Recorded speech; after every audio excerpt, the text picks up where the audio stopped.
let's see a not so highlighted but a very interesting topic in the 360 world. It's live streaming time.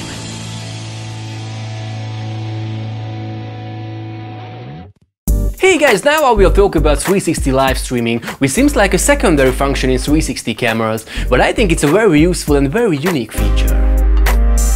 Besides working with 360 videos, shooting, editing and publishing, live streaming is a little bit different approach on social media channels. I think it's very interesting to watch something in real time from a different part of the world and to look around virtually. It's a little bit different than a normal 360 video, and the real-time experience makes it really special.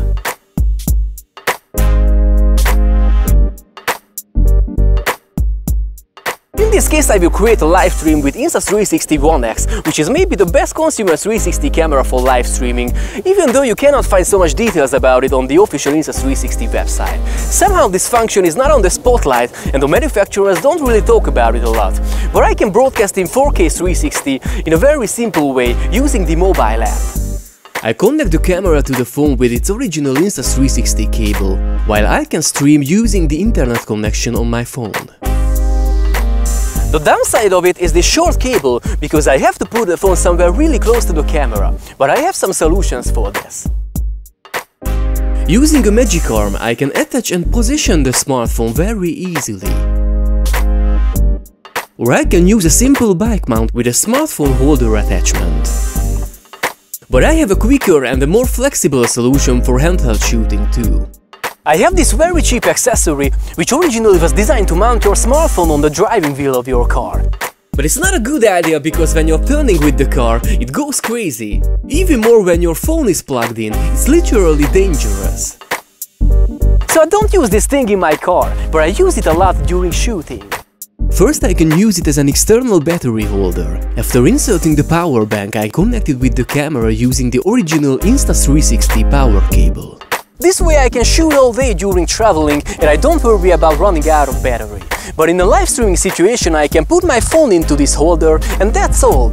Unfortunately, that cable is a little bit shorter than this power cable, so I cannot use the full length of the stick, but it's a nice solution, I guess. Another downside of this camera is that I cannot use external microphones. Even when I plug a microphone in my phone, you will still hear the sound of this camera. And the length of the live streaming is a little bit limited. Unfortunately, you cannot plug in a charger during live streaming using this cable, so it's not the best choice for professional work when you have to stream for hours. But now let's talk about the app a little bit. Here I can choose between different platforms, and then I can log in with my Facebook or Google account and change the page or channel. On YouTube I can add a title and description, and on Facebook I can create a short post and I go live. It's so easy.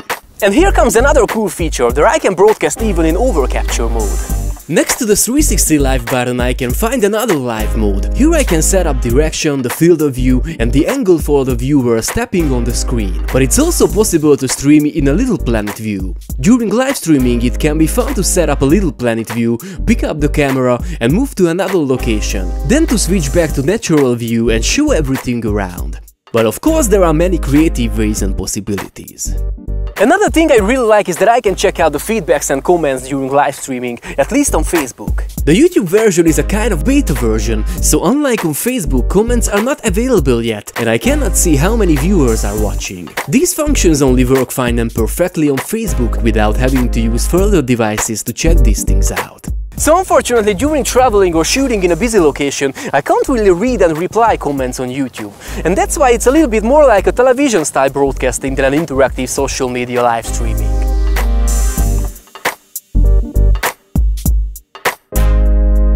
As I mentioned, I can live stream in 4K 360 and in HD overcapture mode.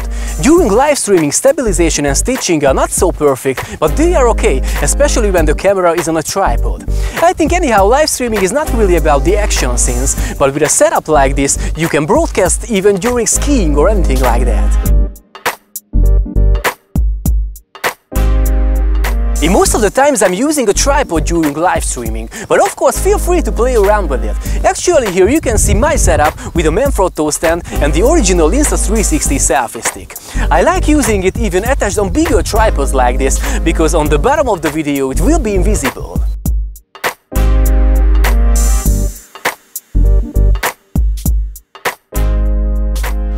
you're thinking about getting an Insta360 camera, check out the links in the description, and now you can get this invisible selfie stick for free. And if you like this video, please thumbs up, and for further 360 contents and tutorials, subscribe to my YouTube channel. See you soon, guys!